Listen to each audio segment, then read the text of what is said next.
And sitting nice and tall with the eyes closed. And just connecting with the breath.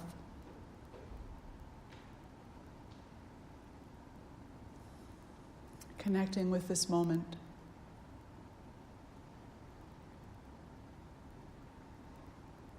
Noticing how you feel. The physical experience of the body. How you feel regarding the mental experience of being alive in this moment, the emotional experience, and the intellectual experience.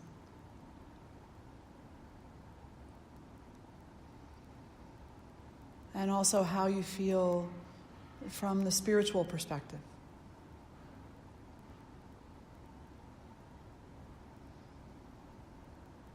And so just allowing the awareness of your consciousness to be present to everything that you are experiencing without judgment, without preference,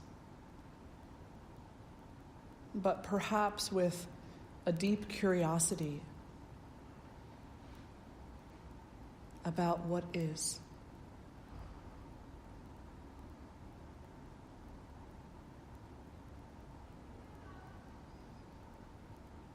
And placing the right hand onto the heart and the left hand over the right. We'll lift our voices in one Om. Take a breath in.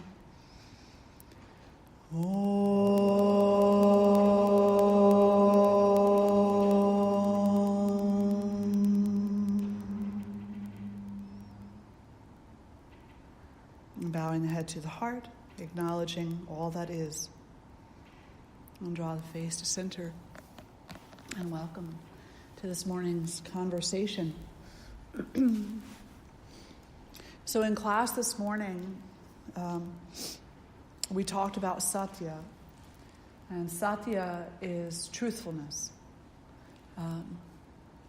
It can be called or translated as non-lying. But lying implies that you're taking part in a behavior that you're well aware of, that you know, that you're not telling the truth. And Satya is a bit more expansive than that. It's about not being aware of the truth also. It's about subconsciously turning away from the truth for whatever reason. It could be fear. It could be discomfort. It could be lack of understanding. Any number of reasons why we turn away from the truth. And when we, when we start to investigate Satya, or truthfulness, on the one hand, it's easy and convenient to first investigate what is a lie or what is not truthful. But we don't want to become caught up in looking at the negative of things, if that makes sense. We don't want to say, well, that's not truthful because it's a lie. That's not truthful because it's not accurate. That's not truthful because it's not what I agree with. Instead, when we start to investigate the concept of truthfulness, what we actually want to cultivate is the practice of being present to what is, no matter what that means. Does that make sense? So it's kind of like a choice. We can walk around and look for the fault, or we can walk around and be with the truth. One is constantly seeking what's wrong, and the other is allowing our heart to lead us to what is. The second one is healthier for us. The first one is necessary sometimes. We need to understand what it is that we're looking at that's not accurate or not true in order to begin to open ourselves up to the greater truth, to the fact that there is a truth that extends beyond our day-to-day experience of being human. But at some point on this path, rather than focusing on the things that are not truthful. We really want to embrace the beauty of being, of residing in a state of ultimate truth. So what does that mean, really? Well, my human ego can walk through this world and it can say, I agree with you, you, and you, because I see truth in the words that you say. I don't agree with you, you, and you, because I think you're lying. I don't agree with you, you, and you, because your words are a little different than mine, and it's some truth and some not truth. And when we start looking at the world in that regard, we get caught up in the idea that I am right and you are wrong. And that can be harmful and highly inaccurate. Just because people see things differently and even live differently doesn't mean that one is right and one is wrong. It means they're both having an experience. And in the essence of each experience, no matter how different they are, no matter what words they choose to describe it, the experiences do have a foundation of truth. What truth? The truth of suffering and the truth of healing.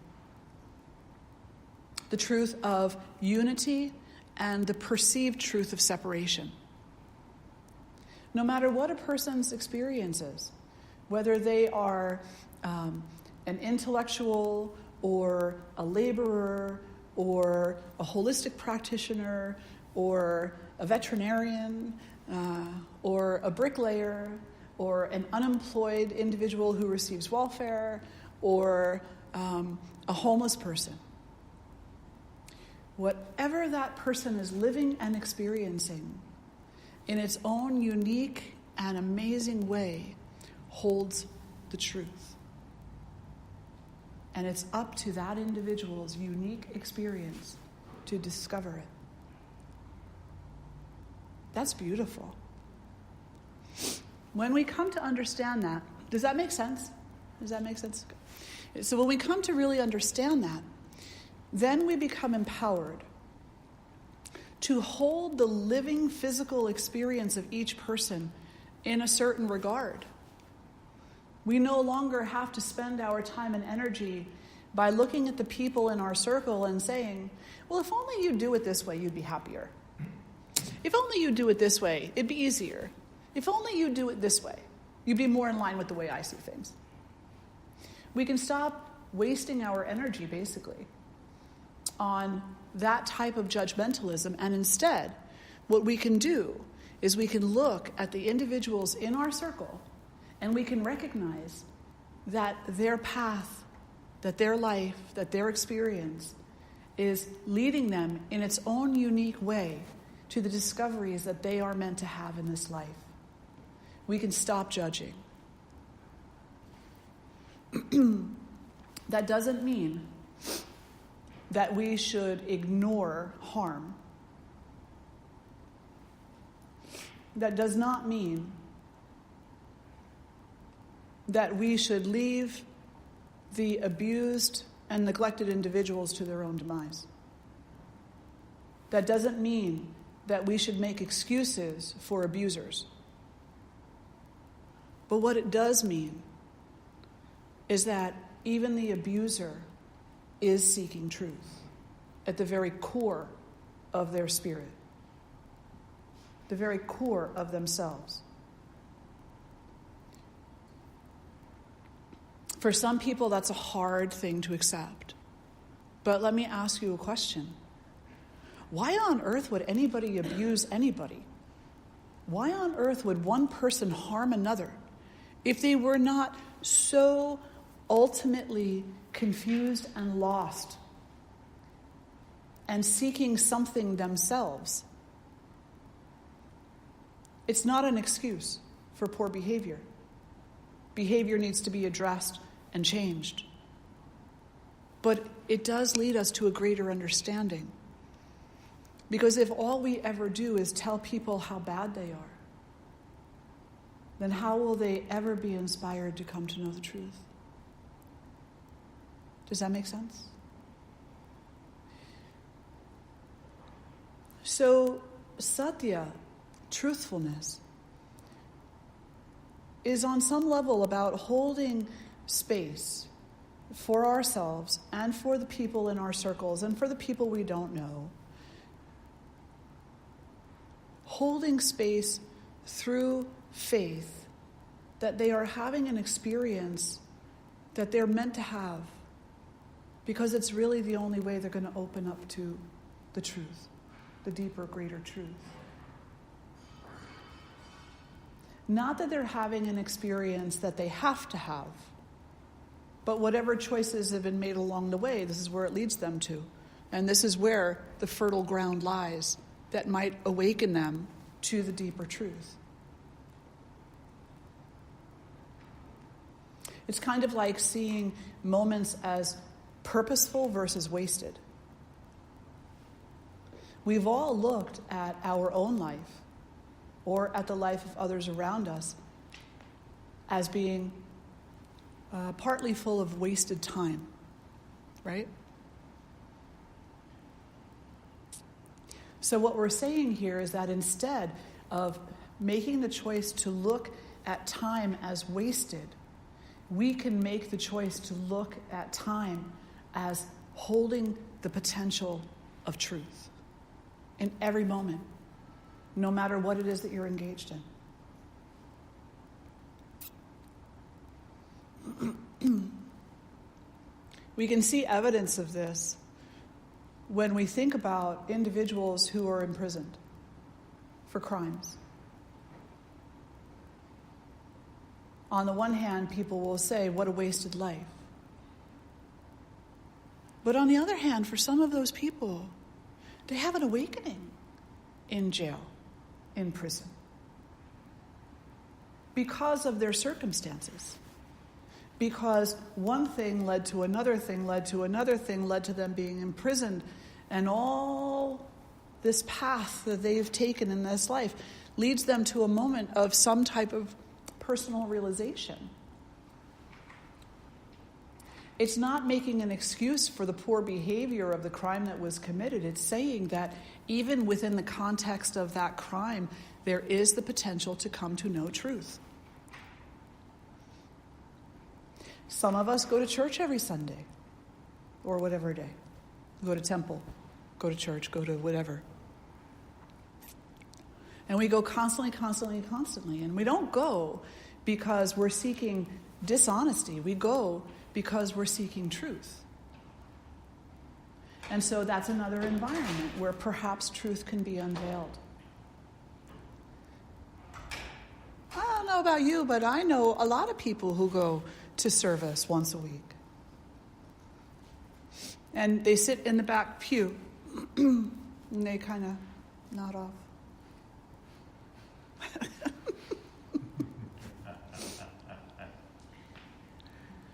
It's not that they won't discover the truth or realize the truth, but we should not look at people and place value upon their awakening based on where they spend their time. A person who is imprisoned has just as much potential to awaken to the truth as a person who is sitting in the back pew of the church, or the front pew of the church, or the temple, or the field and the farm, or the animal sanctuary, or walking down the city street, or sitting in meditation, or whatever, cooking in the kitchen. All people everywhere, no matter what they are engaged in, have equal potential to open up to the higher truth. The higher truth of love, the higher truth of oneness, the higher truth of unity. And for some people, it takes abruptness, it takes shock, it takes harshness, something that shakes them. And for other people, it doesn't. And it's not up to us to judge the value of that or to feel bad for them. It's up to us to be inspired, to pay more attention to our own path, and what we are investing in and what we are avoiding. Did you want to say something, Jeff?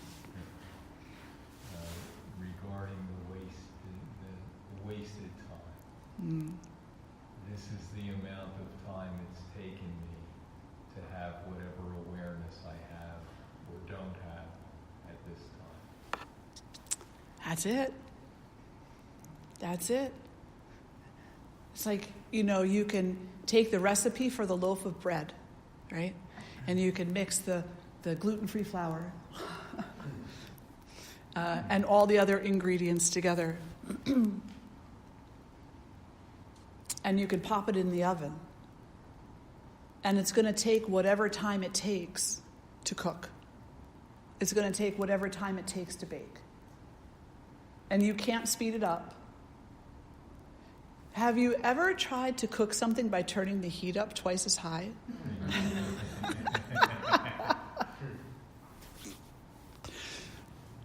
It's just not the same.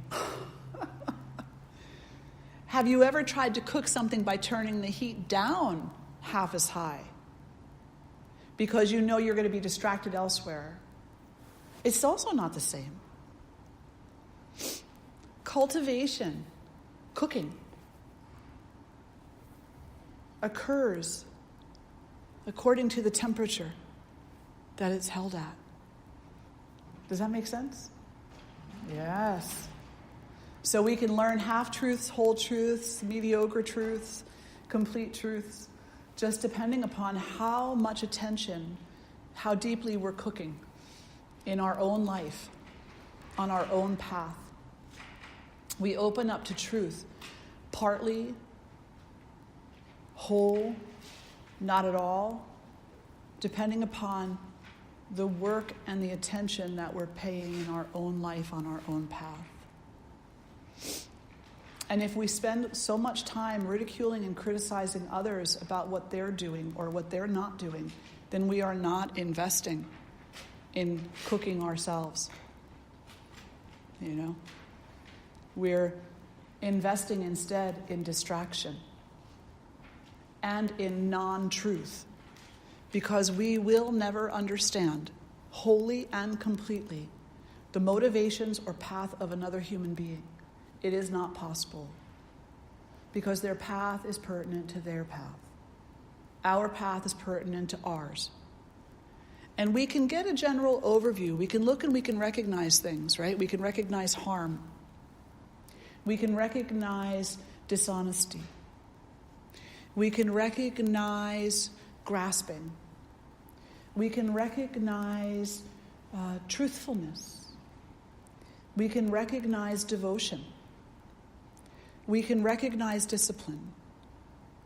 We can recognize cleanliness, contentment. We can recognize self-study and sincerity.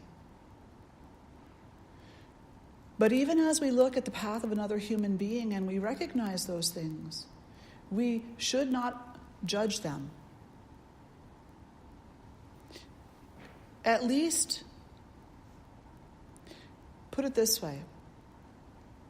If you're a teacher of yoga and you have a yoga class, then you have 5 people in that class. Well, we'll say we have 2 people in that class.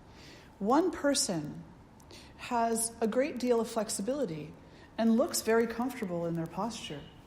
And they just kind of flop into the posture, they're there. And they look so exquisitely comfortable. And this other person has tightness in their body, and they're fidgeting and they're struggling, and they're not able to attain what we would egotistically call the full posture. And somewhere in the mind, we might say to ourselves, well, that person is struggling so hard, they should just not struggle so much and maybe it would be easier.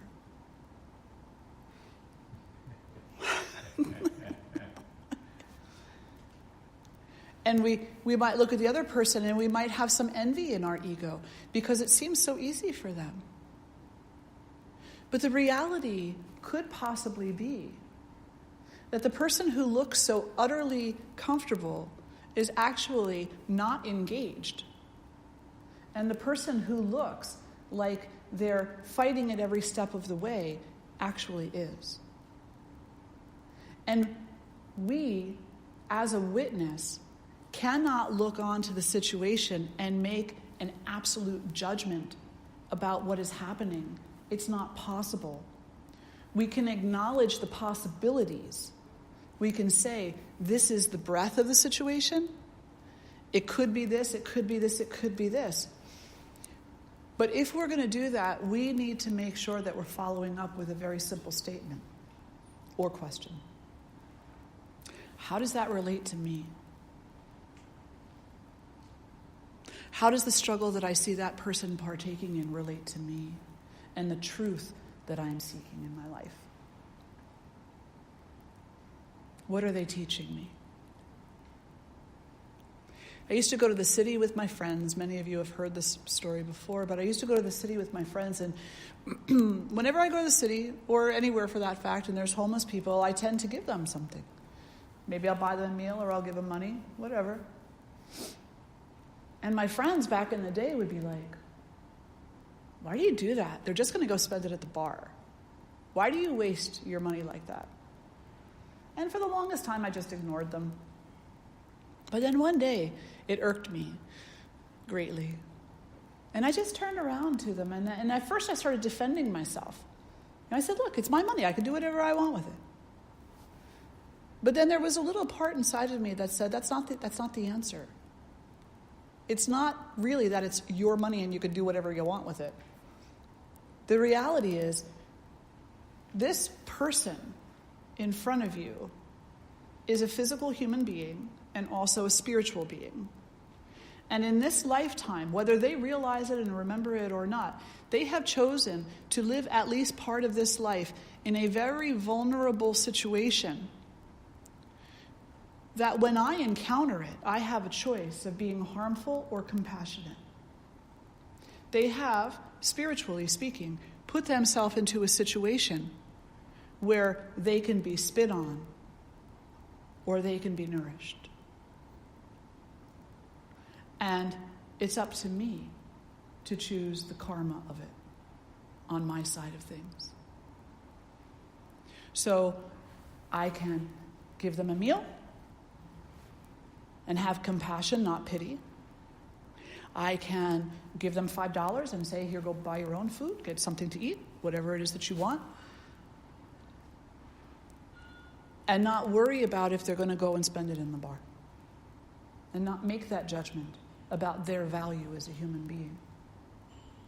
And I can be honest with myself that I have this resource and they don't. And if I share this resource, their suffering could potentially diminish a little bit. And isn't that what we're all here for? Is to work toward an end or at least an alleviation of suffering. And if I sit here and say, this half of the room is not deserving, therefore you can't have anything, except maybe an insult or two. This half of the room, oh, you are all deserving. You can have whatever you want. Then I'm not living up to that truth. The truth of unity, the truth of compassion, the truth of love. Does that make sense? So we look out even at the hardened criminal, the person who is committing harm in their day-to-day life, and there needs to be a part of ourself that is so deeply invested in compassion that we leave space for them to change, for them to learn what they're meant to learn while they're here. Because just like the homeless person on a spiritual level, some would say, made the choice to come here and at this point in time be a homeless person, to give others of us the opportunity to find our compassion. The criminal also is here with a spiritual person. Do you all know who Wayne Dyer was? Wayne Dyer was he started off as a financial guru. He used to go around and talk to people about how they could get rich. And then something happened in his life, lots of changes happened, and he went to his agent and said, I don't really want to talk about this financial stuff anymore. I want to talk about empowerment. I want to talk about self-realization and change and growth and goodness. And his agent looked at him and was like, yeah, that's really not going to fly. Not with the people that you deal with day in and day out. And he said, but this is what I want to do. And he put his foot down a bit, and he changed. He changed his approach to the way that he interacted with people. And he started talking about spirituality and about oneness and about the struggle of this humanness. And he said, in a little book he wrote called There's a Spiritual Solution to Everything, or There's a Spiritual Solution to All Problems. He wrote about his father and about his childhood. And his name is Wayne Dyer, D-Y-E-R. And the book is There's a Spiritual Solution to Every Problem. Yeah. And it's a small little book, 70-something pages. It's fantastic. And he said, his father was an abusive individual. Used to beat him up as a child, was an alcoholic. And he hated him for many years. He couldn't, wrap his head around why his father was the way he was. And through this personal involution that he was experiencing, he said he came to understand on some level that before his father was born, he said he likes to picture it this way. Before my father was born, he had a conversation with God. And in that conversation, God said, so what do you want to do this time around? What karmas do you want to work through? And he said, well, I'm going to paraphrase, I don't remember exactly how he put it. He said, well, I want to teach people how to be strong. How to find that inner strength. I want to be an inspiration to people to realize that about themselves. God said, okay. And he was born into the human being that would eventually become an alcoholic and an abusive individual. And then Wayne said, and then I pictured myself, and it's my turn to be born. He goes, and just knowing how exuberant I am about these things, I could see that I kind of, ran up to God and said, I know what I want to do. I want to be an empowerment person. I want to teach people how to be empowered. I want to teach them how to get into connection with themselves and their strength and, all these wonderful things. And God said, okay, I've got the Father for you. And the spiritual agreement, which in this embodiment we don't remember, but on another level we're very much aware, is that the experience that Wayne has with this person who is playing the role of his father is what led him in some great part to becoming the financial guru, as he was so often called, and then to transfer his energy from the acquisition of wealth and false security to truly and what can be perceived of as honestly seeking the security of knowing oneself with compassion, knowing oneself with patience, knowing oneself with non-judgmentalism of the harmful nature, of the harmful kind. And instead recognizing that we are all on a path of self-discovery, a path of awakening, a path of compassion. And part of that path is suffering. And part of that path is becoming lost. And part of that path is being confused. And part of that path is being egotistical. And part of that path is being judgmental. And part of that path is being impatient. And part of that path is, child, I'm not sure where those people are walking to. They were, I don't think they came all the way to the door. Maybe they parked on the other side and walked around. I apologize. But I saw them walking by, and I'm like, oh, I hope they don't think we're closed, because this door is never unlocked, Okay, very good. Thank you, hon. So at any rate, so we're on this human path, and it's so diverse, and it's so filled with so many things, many of which are not true. They're stories we make up in our own mind to justify our actions and the harms that we commit.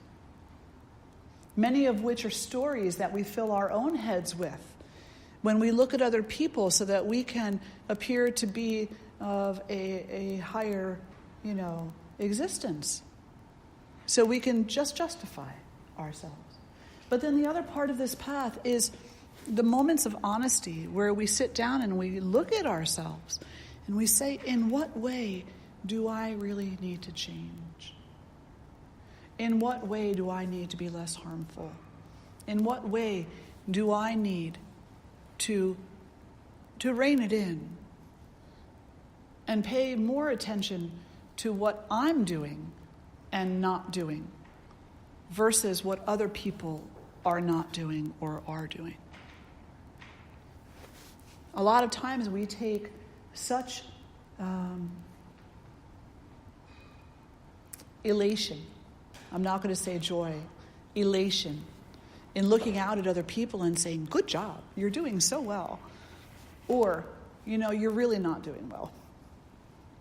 And we sit and we spend a lot of time investing our energy in other people's paths. Every parent does this. I did it with my children. You need to do this, you need to do this, you need to do this. Part of that is reasonable as a parent. It's your job to be a good steward. But part of it's also not reasonable. Because the moment that we lose sight of that child as a spiritual being who is here on this earth, meant to have a journey that is all their own, the moment that we start to cover that up with our preferences, the moment we become harmful. And the moment that we shut down to the truth. And I'd like to think, although I'm sure it was only partial, that it came to a point in my children's life that I started to recognize where I was being harmful by wanting them to be a certain way, follow a certain criteria, don't embarrass mom, versus just letting them be who they are and being there to support and nurture and listen, rather than being there to judge and condemn. I think back about my own childhood and how my mother wanted me to be an opera singer. I wanted to be Janis Joplin. I didn't really understand Janis Joplin. Had I understood her, I probably would not have wanted to. But just, the stardom of who she was and the amazing voice she had. And my mother would consistently kind of, put down my dream of being the next Janis Joplin. And at about the age of 8, we had a neighbor down the street from us who was a singer at Radio City. And she was a very well-known operatic singer. And so she would do all the theaters up in New York and whatnot, the operatic theaters. And she took me on as a student at the age of 8, which is a little bit unheard of. They don't take children on at the age of 8 for opera necessarily. They don't start that until later when the voice has changed and whatnot. And I would go there, and she knew I didn't want to learn opera. So we kind of negotiated, She said, well, look, your mom has this dream, and you have this dream. And so why don't we just spend our time kind of working both, Because as you grow older, you're going to change, and your preferences are going to change. So we'll teach you the arias. We'll teach you the show tunes. We'll teach you a few Janis Joplin tunes, but in a way that won't hurt your voice. And we'll see where it goes. And she taught me a really valuable lesson. She taught me about keeping open to the possibility that I could change my mind. And that while in that moment, my resistance to opera was probably more based on my resistance to my mother than it was on opera. Because to be honest with you, now I really love opera. I went to go see Carmen up in the city a few years ago, and it was so beautiful. Oh my gosh, the voices and the presence. And they're really, if you have not gone to see an opera, go see one. It's amazing. And I also have an appreciation and a love for musical theater, you know. My daughter and I just went to go see Chicago down at the Fulton in Lancaster. Oh, so good. Have any of you seen it? It's amazing. Yeah, it really is. I don't know how many times I've seen that play, but every time I go, it's beautiful. I see each of those actors on a path of self-discovery. And it makes me realize my own path of self-discovery. And then I come here and I teach the yoga class. And we sit here in Satsang together, you know. And I look at each one of you and I recognize that you're on this path of self-discovery, of uncovering whatever truth is accessible in this moment, in this day, in this week, in this life, on this journey. And I can't help but be inspired to continue my journey into my truth. And there's a part of me that knows that when we get to that ultimate truth, that what you find and what I find is the exact same. But along the way, it will appear a little different here and there because your life is different than mine. And so some of you will find the truth of kindness with regard to family members, friends. Some of you will find the truth of kindness by being of service to community. Some of you will find the truth of kindness because someone will hurt you, and you will suddenly understand what it is to be hurt, and you will make a vow to yourself to no longer harm others. Does that make sense? So this deeper truth will continue unfolding in your life and mine in the way it's meant to, diversely. So Satya, truthfulness, is not something that is easily understood in this human experience. And the reason why it's not easily understood is because our minds are so cluttered with personal truth and with preference, with the idea of what we think this should be all about. And on the other hand, this amazing universal ultimate truth is very straightforward and very easy to understand. All you have to do is put away the personal preference and open your heart to it. And when we open our heart to that ultimate truth, to that greater truth, which we can call love, not human love, divine love. Or we could call it presence, non-judgmental, non-preferential presence. Or we could call it compassion, absolutely 100% across the board to everybody we ever encounter and everything we ever encounter. However you decide to define it, it's all semantics. This universal truth, this oneness, it's very straightforward. But it only becomes straightforward when we put the personal preferences to the side. Until then, we're kind of bound up, in wanting to see things a certain way and wanting to engage in things a certain way and wanting outcomes to be a certain way. So like we said in class this morning, there's different levels of truth. There is kind of this temporary truth, like there's almond milk in the refrigerator right now.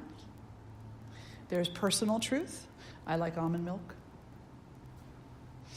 And there's universal truth, which science defines one way. They define it as being a constant throughout an entire species. But then there's the universal truth, the spiritual universal truth. And that can only be really described as acceptance, love, presence, as being, and holding space for others to be as well. Some might say, well, that's a really passive perspective on life. And it can be, depending what your lineage is, because there are absolutely, there are lineages of monks who are very passive. They absolutely passive. So much so, maybe they take a vow of silence and they don't engage at all. Because in their own heart, they have come to the understanding that their communion with the divine is a direct communion. It can't be had through interacting and seeking to change everyone else. And then there are people whose relationship is based on service, based on reaching out and being of seva, of service to others. And so you feed the hungry, like Swami Shivananda said. You feed the hungry and you clothe those who need clothing, and you provide shelter for those who need shelter. And you harm none. And you just be of service. And in being of service to others, the truth will come to you. You'll recognize it. It'll bring great comfort to you. And then there are others who, they engage in other ways in the truth. In yoga, we say, there's the yoga of psychic union, which would be you unifying with the divine through your spiritual practices, and that's a very one-to-one relationship. There is karma yoga, which is the yoga of service, the yoga of serving all beings everywhere through kindness and generosity and understanding and compassion. Then there's jnana yoga. Jnana yoga is the yoga of the intellect. It's the yoga of studying. It's like, well, let's get together in a group and study. What is truth? And as a community, let's come to an understanding of what that is. And then teach anybody who's interested to know. But that's the intellectual. That's the jnana yoga. And there's the bhakti yoga. And the bhakti yoga is the practice of devotion. And the devotion can be practiced individually or in groups. And part of the devotion is the devotion to presence, the devotion to oneness, the devotion to love, the devotion to healing, the devotion to not harming, the devotion to coming to know oneself in the light of spirit, in the light of wholeness, in the light of God, in the light of goddess, whatever word you want to put there. But it's coming to know yourself as more than just a limited human being. Understanding that there is a more vast truth to you. You're not just going to be born and just die and just have some time in between.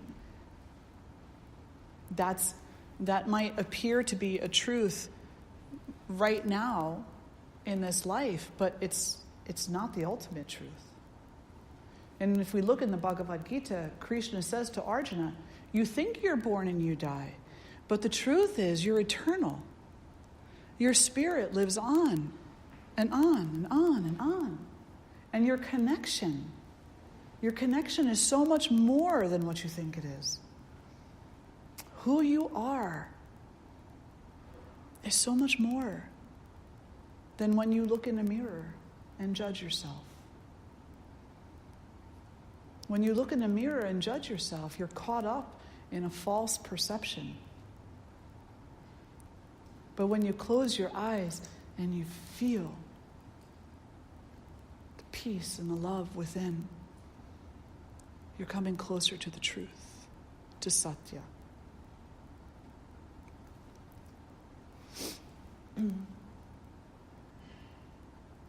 So I'll open it for questions for now. Cal.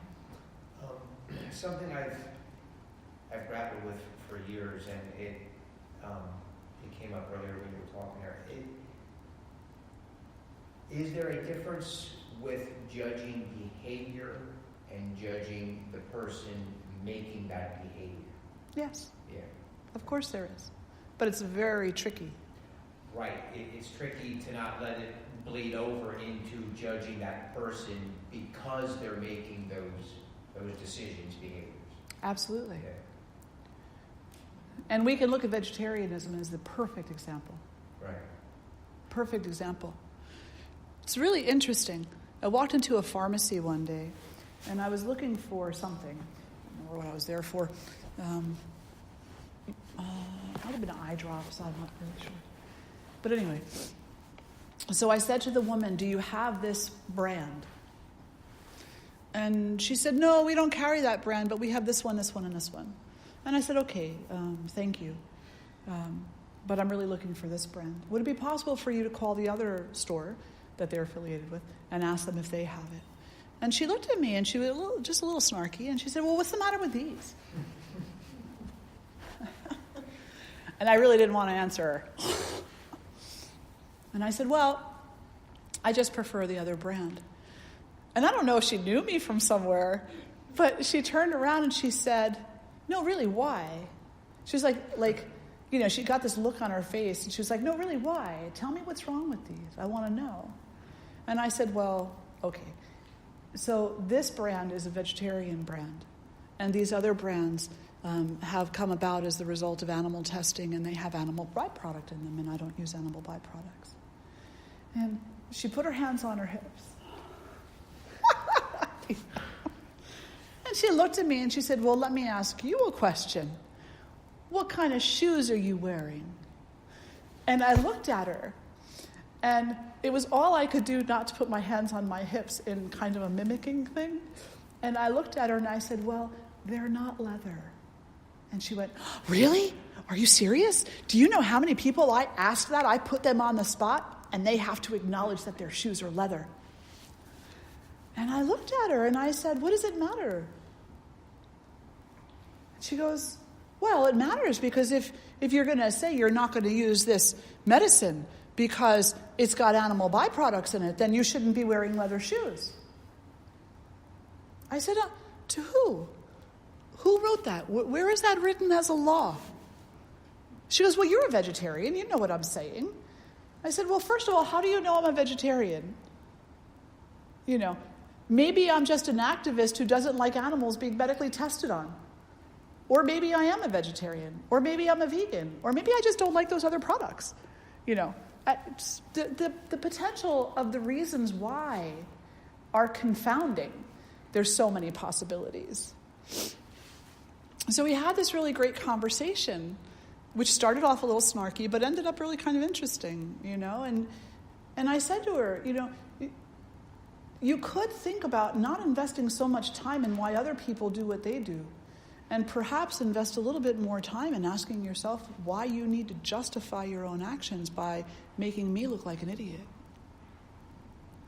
And she looked at me and she said, "I wasn't trying to make you look like an idiot." I said, "Well, why on earth would you question my ability to make a choice for myself by trying to put me on the spot about the kind of shoes I wear?" And she said, "Oh." She got a little angry, but she also understood. And I thanked her for her time, and I left. And I went elsewhere to find what I was looking for.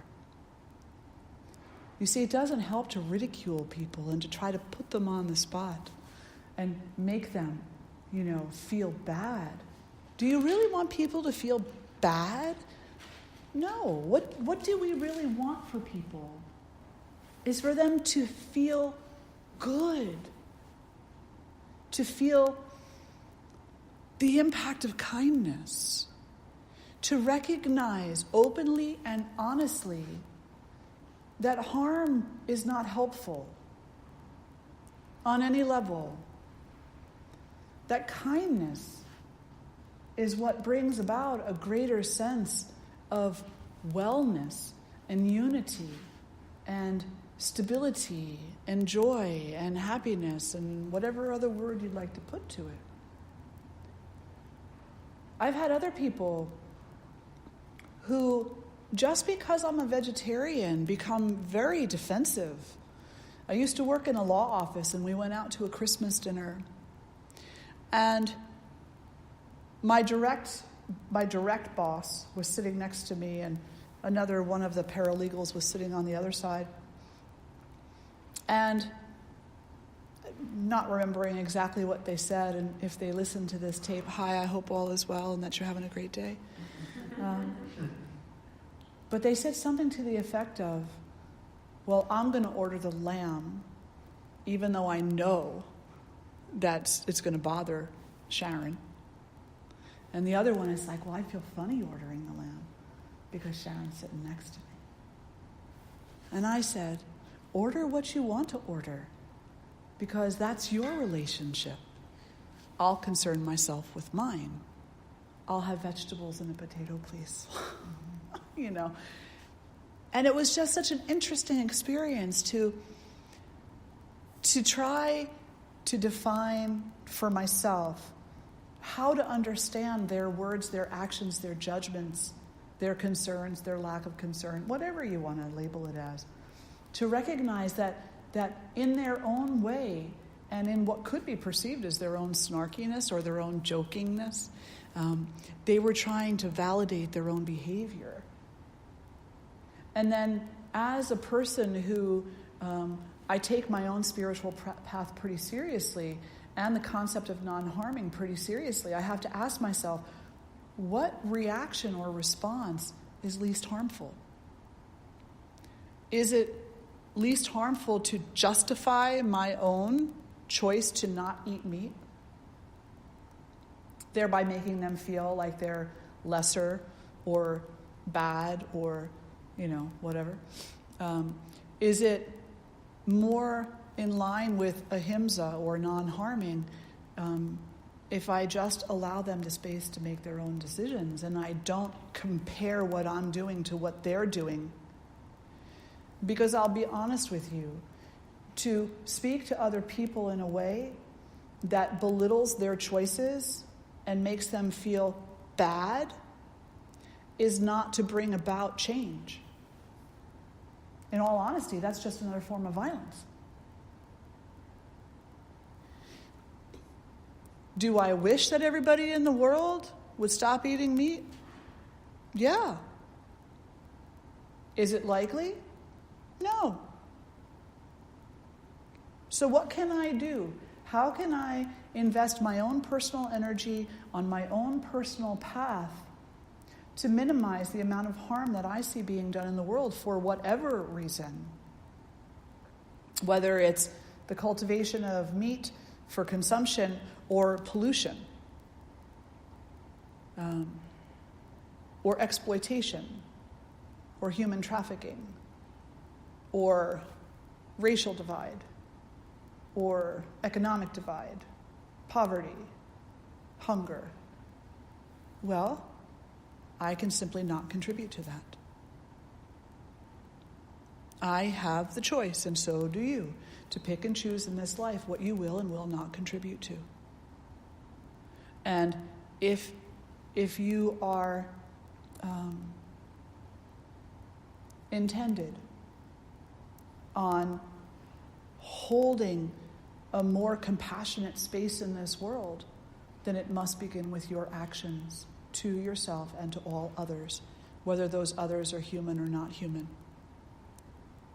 So when people come to me, and they do quite often, they come and they talk to me about their food choices. They come and they talk to me about, well, should I become a vegetarian? Should I not become a vegetarian?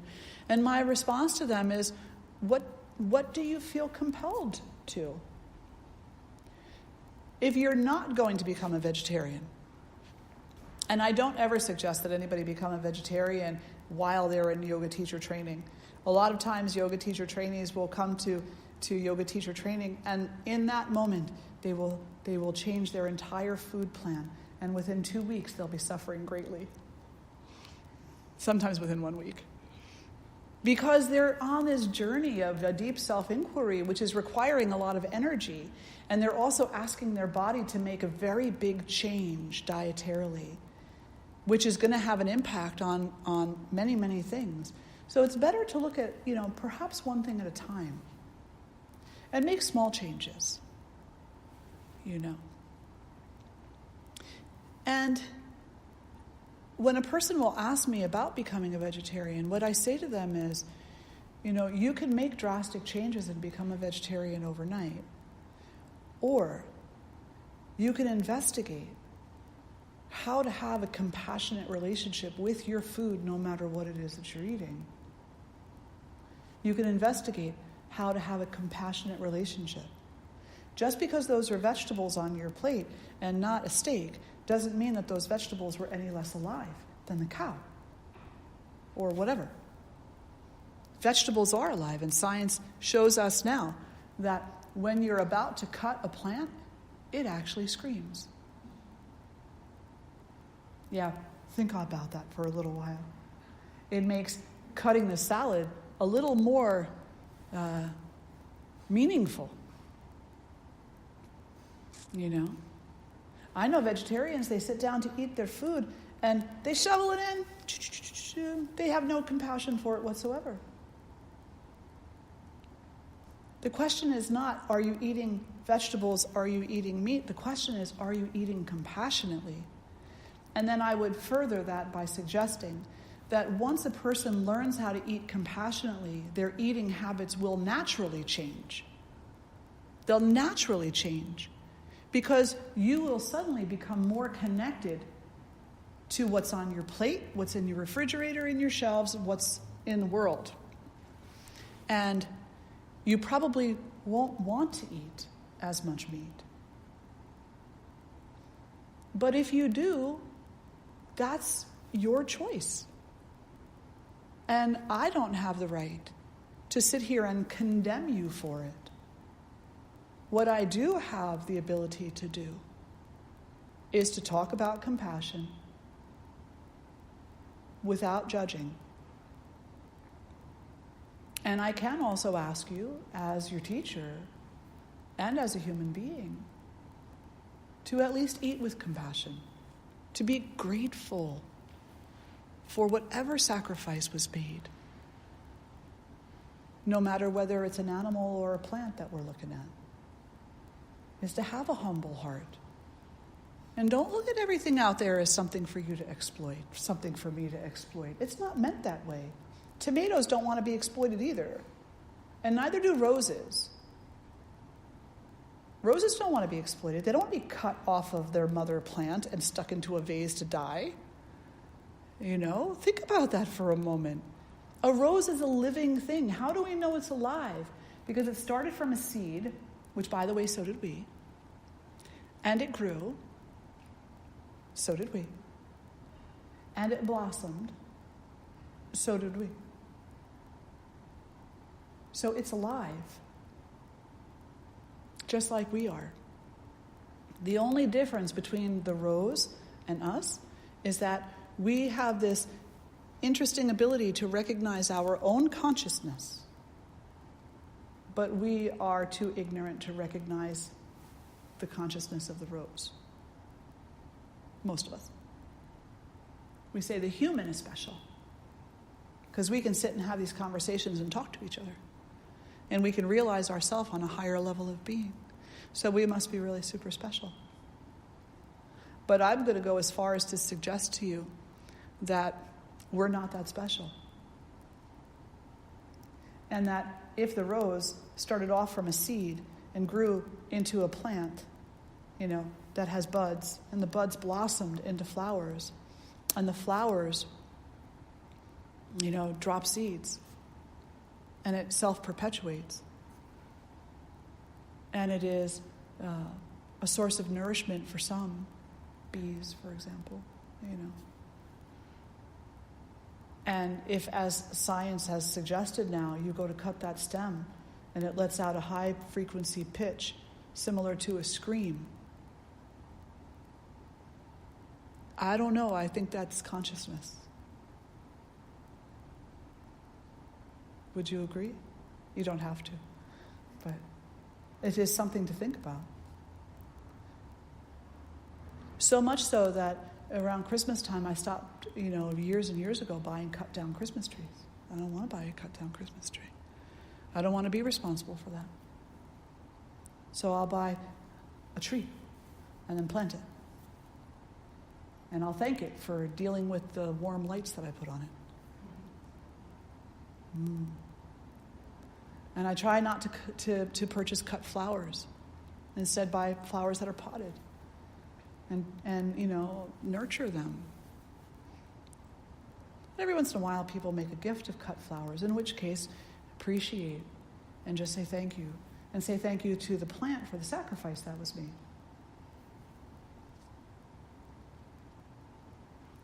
Vegetarianism is my chosen path. And I don't call myself a vegan because I do use honey. And I do use ghee from time to time, but not very often. But those are really the only two things I use. But I used to be a vegan, and I was a raw foodist.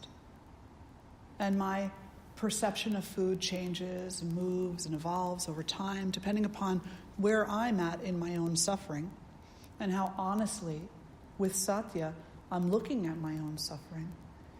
Because the other thing that we can really kind of be honest about is to say that there was a point I'll say for myself, there was a point in my life where my suffering was so very, very deep and so painful and so,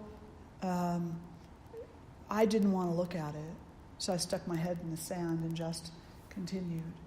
And it was really hard at that point in my life to be genuine about my compassion for animal suffering. It was hard to be genuinely compassionate about anybody's suffering because I was so very caught up in the destruction that I was putting onto myself.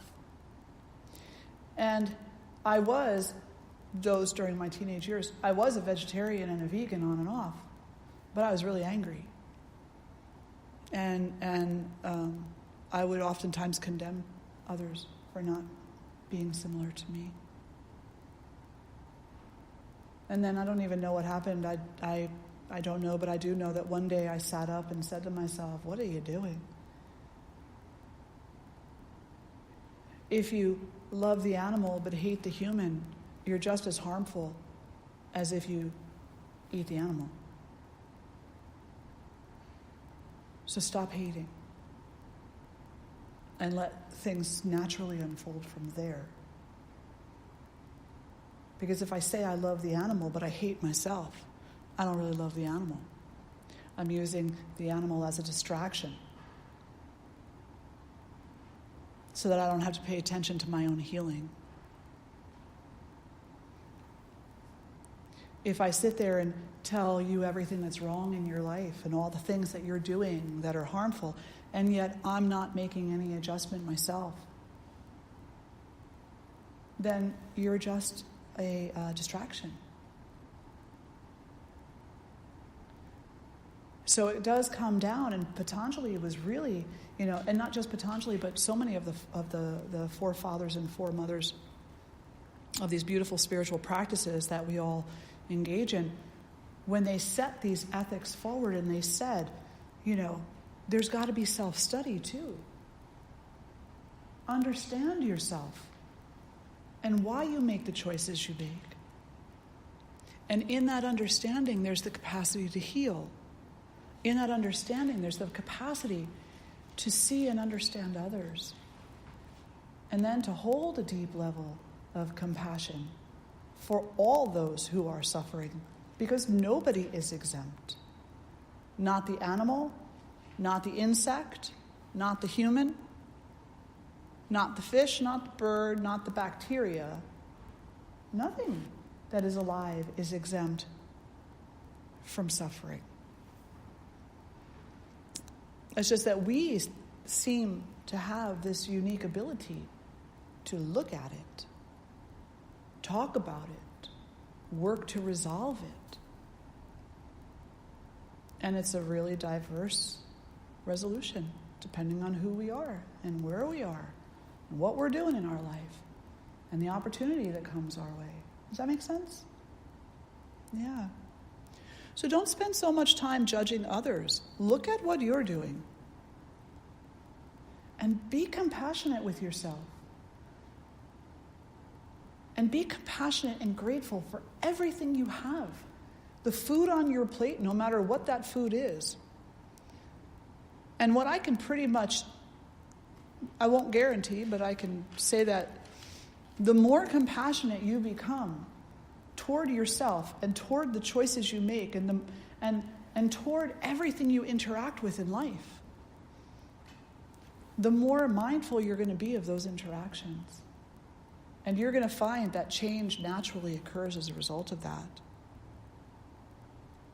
Most of the people alive today who claim to have had some type of an awakening in their life, some part of that awakening came from the resolution, from the understanding that they were committing harm. And it had to stop. That they were not grateful. And they needed to start practicing gratitude. That they were not better than anybody else. And they needed to begin behaving with humility. That their life was not at all what they told themselves it was. And that they could sit with that and manifest a life that had a different meaning rather than just disappointment and suffering. They could manifest a life of healing. It's all in your hands for you. It's in my hands for me. When we look at other beings in the world that don't seem to have that ability to make that decision because in some way, shape, or form they're enslaved, then it becomes incumbent upon us as humanitarians and as spiritual beings, and not in that order, to look at that and to learn the truth of it, to recognize the harm and to be less harmful. But I would also suggest to you that it's a slippery slope when we start saying that the only path to non-harming is vegetarianism. It's a slippery slope. In my own life it is. In my own life it is what I have adopted and it is correct for me. But if you adopt vegetarianism because you think that that is the only path to kindness, and yet you are kicking your dog and gossiping about people and spitting at homeless people and calling people names, then the vegetarianism is not exactly what you think it is. Does that make sense? It's a package. So if you're going to adopt vegetarianism, then let it understand that it is only one part of a much bigger picture. And just because I'm a vegetarian doesn't make me any better or worse than a meat eater. It just means that I'm a vegetarian. And that's the choice I've made. And that's what I'm investigating in this moment in my life, is how that relates to compassion.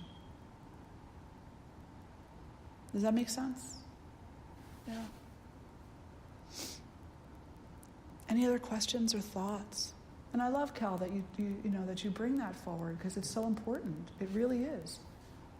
It is just so important for us to look And to understand that it's a lot more complicated than what we think it is.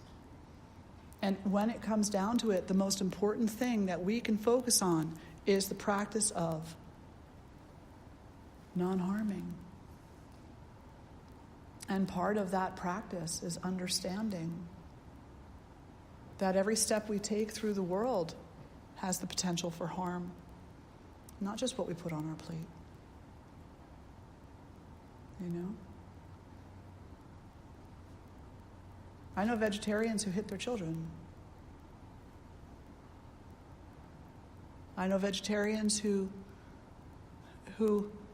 commit other, like, really heinous acts.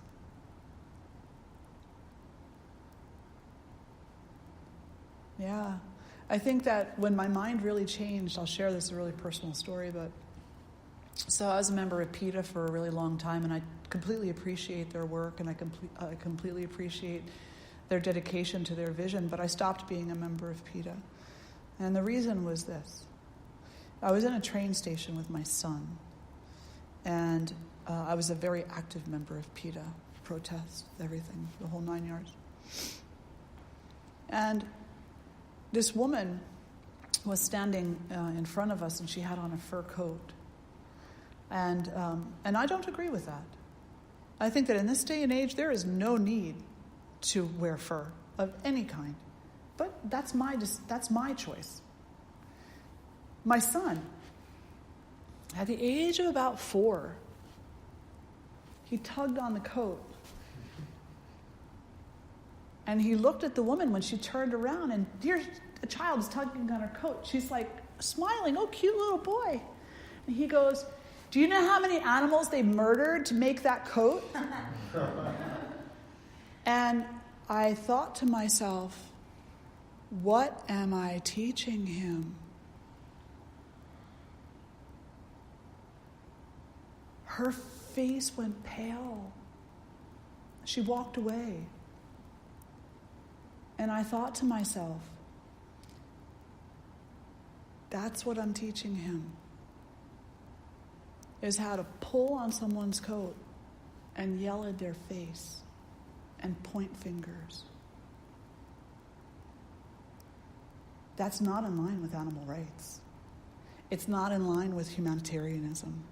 It's not in line with kindness. It's not in line with compassion, and it's not in line with love. I agree with what you're saying, but at the same, I see both sides of that, because that possibly sent her a wonderful message too. It could have, and we'll never know. Right, I see both sides of that. Yeah. Yeah. So I have absolute faith that that interaction was what it was meant to be. Yeah. And part of it was meant to open me up to the understanding that there's harm in trying to force people to see things the way you do.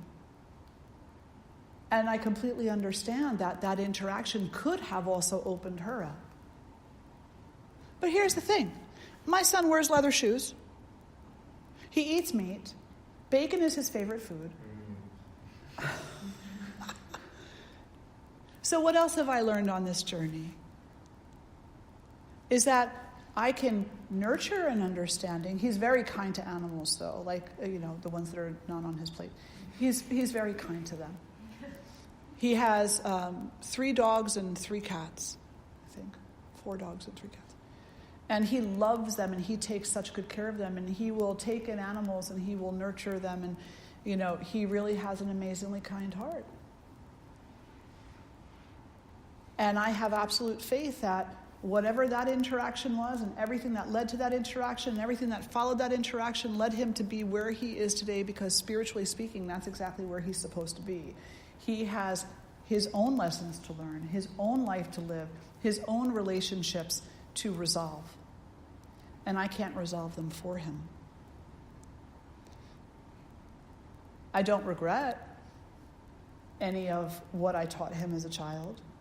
And I don't regret any of my own activism in any way, shape, or form. I think that just through studying the yoga, I came to understand that there's a different way, rather than just screaming in people's faces and calling them names. That there's a different way.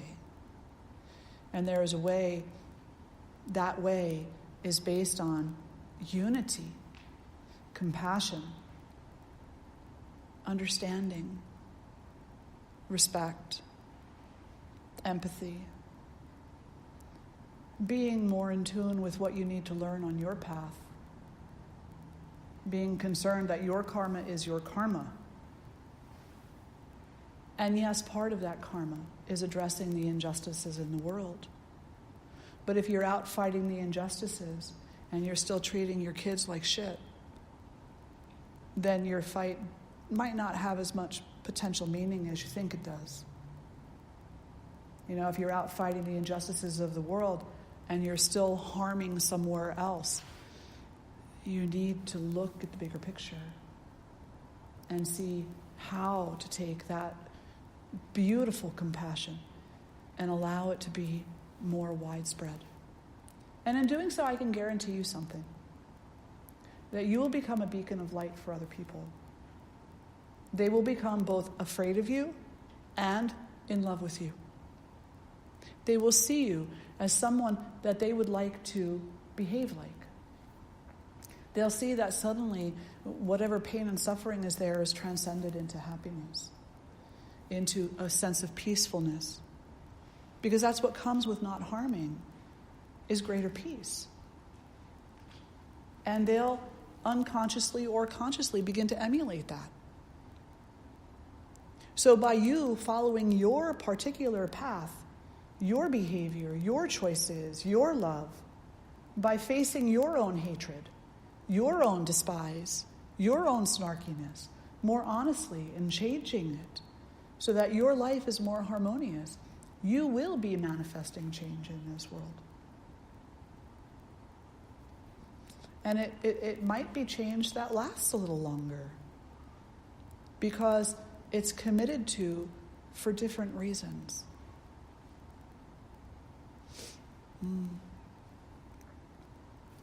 All right, one more question. Julia, is that your... A behavior question about if there are certain behaviors that are inherently to be judged or to not be. Is it more a question, like, are there any behaviors that could actually be judged as good or bad, or is it a question more of intention behind the behavior? I just think of, I'm sure there's a story There of is. a monk killing someone. Sure. Killing someone, but with the intention of saving the other people on the ship. But yeah, in my mind, maybe there's not ever a judgmental quality on any behavior itself. Yeah. Is it more about the intention, and only the person that's performing the behavior will ever really know what that intention is? It's very true. And that's where this study comes in. Yeah, it's very true. So,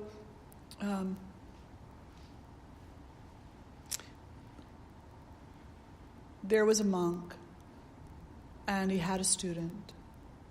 And the student, he had a couple of students. And I'm going to try to remember how this goes. The student, one student in particular, was not practicing the teachings of non-harming. And he would oftentimes talk poorly about his teacher. He would call him names behind his back. He would make fun of him. And one of the other students went up to the teacher and said, are you aware that this is happening? It's like really disturbing to the rest of us, you know, like he's saying all these things. And the monk said, it's not my concern. It's none of my business what other people think of me. And time goes on and things escalate, and the student becomes really super angry, and the monk is in the process of giving a discourse, a lesson, and the student stands up and starts to confront the monk, and the monk just continues in a very peaceful way, and the student pushes the monk and knocks the monk down. And a number of other students get up and come over and start chastising the student who pushed the monk. And the monk said, "Stop." And the students were confused. And they said, "But he pushed you. He committed violence. That's horrible. What a bad person. You should kick him out of the program. He doesn't belong here at a monastery." And the monk sat there and he looked at the student and he said, "Can I hug you?" And the student said yes. And the monk embraced him. And he said, "I forgive you. I forgive you. I hope you forgive me too." And many of the other students were really confused. And the answer of the monk was, it's none of my business what other people think of me. And it is not my place to judge their actions as evil or not evil. It is only up to me to be an energy of non-harming in this world, if that's the world I wish to live in. But if I wish to live in a violent world, then it is also up to me to be violent. And if I wish to live in a world that is confused, then it will be up to me to be confused. And if I wish to live in a world that has clarity, then it is up to me to have clarity. If I wish to live in a world that has truth, then it is up to me to seek the truth. It is not up to me to tell you how to do it. It is not up to me to tell you what world you need to live in. You need to make that choice for yourself. And it's none of my business, the choice you make. And some people will automatically ask then, "But isn't it my business when you hit me?"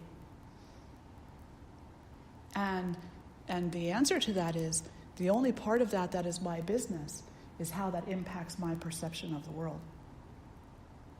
Did my world of peace, love, and joy suddenly become, a hellhole?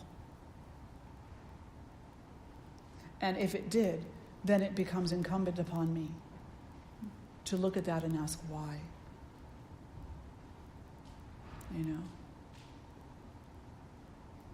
So is there ever a time where we should, call judgment in? And the only time we can ever really accurately make any kind of a judgment is with regard to ourselves. We can never really make a judgment with regard to somebody else, because you have no idea why they're behaving the way they're behaving, or why they're not behaving the way they're not behaving. We can look at people and say, "I see what you're doing." But we only see part of the picture. We never see the whole thing, So if we are going to take part in judgment, which is a very human thing to do, even if we try not to, it's all equally important that we acknowledge the limitation of that. The limitation of that. Now, there's so many examples that come to mind, but I've kept you long enough. But I guess I'll just say that I had a student one time who was enrolled in one of our training programs. And she started off very active in the program. She started off very engaged. And little by little, she stopped being engaged. Little by little, she stopped interacting. And it got to a point where she sat in a corner. She showed up for class every day, but she sat in the corner and didn't really want to be involved.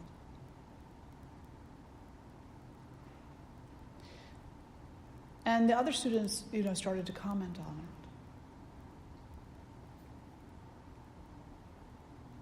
And I went to her at one point and I said, "Do you need to talk?" And she blew up at me. Literally blew up. She said a lot of things that were, could be conceived of as harmful. About how afraid she was, and about how she was afraid of me and about what she was being taught. And I listened. And I held space. And after she was done, I said to her, "So will you be leaving the program?" And she was like, "Didn't you hear what I just said?" I said, "Yes, I absolutely heard what you just said." "Well, aren't you going to argue with me? Aren't you going to tell me how wrong I am?" I said, "No, I'm not. Because it's none of my business what you think of me. It is only my business that I'm speaking from a place of truth within myself. Or I'm not. And I am confident that I am. So I can recognize that whatever's happening here really doesn't have anything to do with me. And maybe it does. So I'll just ask you again. Do you feel that you can stay in the program and do the work? Or do you feel you need to leave? And I gave her some time to think about it. And she chose to stay. But again, her choice had nothing to do with me. And her turmoil had nothing to do with me. Other than whatever was being talked about and offered was touching a soft spot, a tender spot, where she recognized that there was work that had to be done. And she either did or didn't feel ready to do it.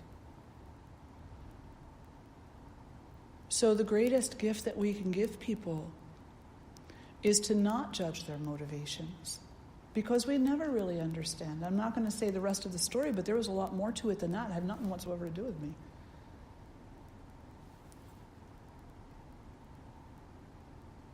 And we never really know what it has to do with. We do know, though, that we can be a sanctuary of peace, no matter what somebody comes to us with.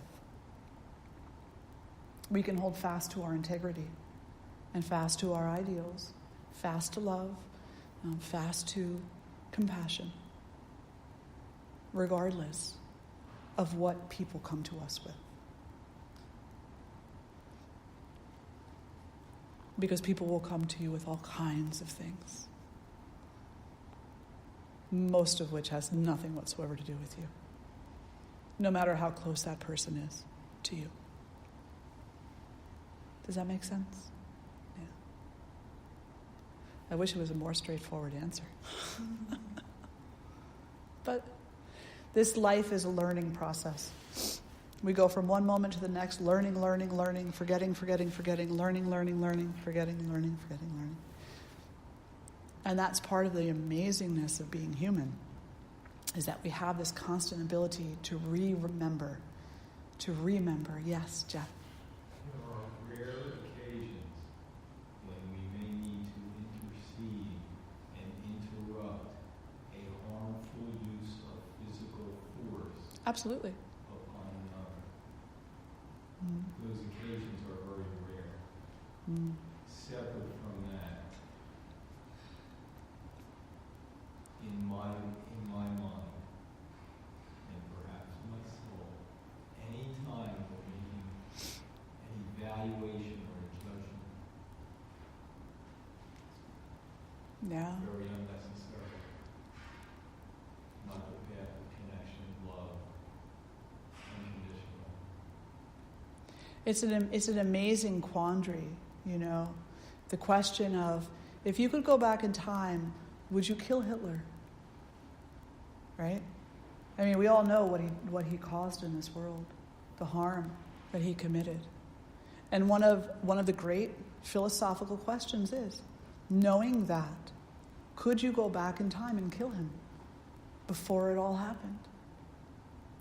And the question is, and I so appreciate what you just said, Because the question is, are we interceding to stop a harmful behavior or to condemn a person? And that's the question. Because, as Jesus said, let he who is without sin cast the first stone. Let the one who has never harmed condemn the harmer. Don't condemn the harmer, because there's always the potential for change for the better, but intercede in the action. And that's what Arjuna had to learn in the Bhagavad Gita, for those of you in the YTT and familiar with the text. In the Bhagavad Gita, he came to understand that engaging in the war that he was engaging in, he was not fighting against people. He was standing for an ethic. He was engaging on behalf of truth. I'll leave that there. But, yeah, it's complicated. Oh, beautiful. Beautifully complicated. So just go through the rest of your day today. I'll close with this. Go through the rest of your day today, mindfully being less harmful. Mindfully being more with the truth of love and compassion. And whenever you find that you're being less compassionate, bring yourself back to compassion. Ask yourself, where does compassion fit in this right now? How do I practice compassion for all beings? Not just the convenient ones, but across the board. What does that look like? Yeah. So let's sit up nice and tall. Close the eyes. Thank you for your patience. Today's session went over a little bit. A little bit. I hope there's food left. Oh, there is. And draw the hands close together in front of the heart. And together we'll lift our voices in one beautiful Om. Take a nice breath in. Om.